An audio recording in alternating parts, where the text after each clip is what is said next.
Bontok tribe. Contrary to popular belief, contemporary ethnic weddings are not simpler than their Christian counterparts. They are just as tedious, as expensive, as momentous, if not even more.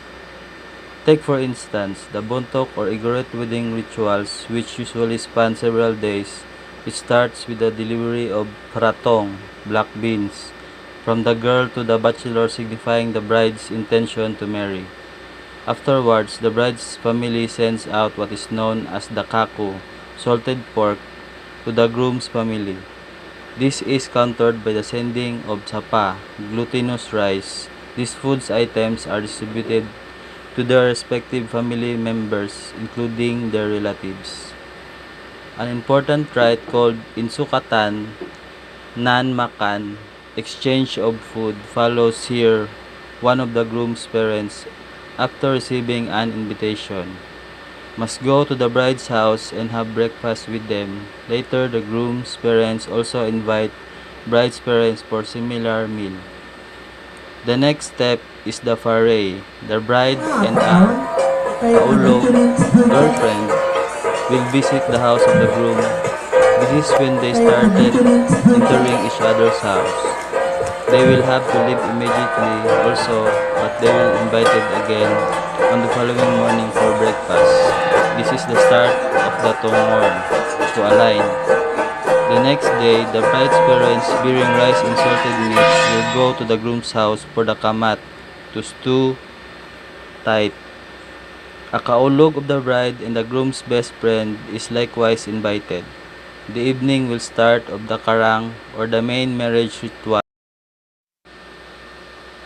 The Molbog tribe are described as migrants from the northern part of Borneo, whose population is estimated to be more than 20,000. The name Molbog is derived from the word malubog, meaning murky or turbid water. It refers to the muddy water that surrounds the bay area caused by the flood water flowing from the interior. After some time, Balabac Island was called Malubugon, while its inhabitants were referred to as Molbog, which is likely derived from the term Malubugon. In the old times, the Molbog were ruled by Sulu Datus under the Sulu Sultanate, which each village controlled by religious leaders. Intermarriages among the Tausugs and the Molbogs gave rise to the Islamization of the latter.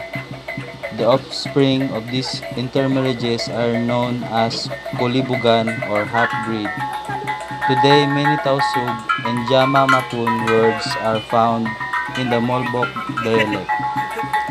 As Islam practitioners, they follow the 5 pillars of Islam and perform basic Arabic chanting regularly. One famous Molbog tradition is the dance ritual for offering, healing, and prayer. It is performed during the wedding or Thanksgiving celebrations to appease the gods. A practice of the tribe that is slowly disappearing along with the advancement of technology is the tradition of making clothes or fabrics out of bamboo skin. Bamboo fabrics is made from the pulp of the bamboo grass, which is spun and dyed for weaving into cloth. Today, the practice is kept alive by presenting it to tourists visiting the island. Although Palawan was primarily inhabited only by 3 groups of indigenous peoples, it has become a major destination among settlers by the 20th century Muslim inhabitants such as Tausug, Jama, Mapun, or originated in Mindanao or Sulu made the island.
Talaga ng morbog, iba talaga sa kanila. Minsan yan, 3 days yung sabi nila ipasok sa kulambo.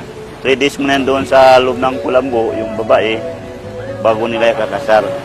Ganyan kasi ang kanilang kultura. Pero tuloy-tuloy yung handaan nila, may handaan sila sa habang hindi pa na ikakasal. Ikinukulong ng 3 araw ang babaeng ikakasal hanggang mag-new moon sa paniniwalang maghahatid ito ng swerte sa kanilang magiging pamilya.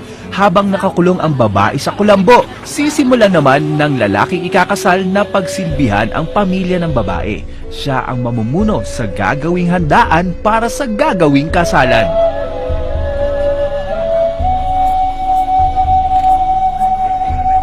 Marami pang mga pagdadaan ng mga ritual ang mga mag-asawa habang kinakasal at pagkatapos ng kasal.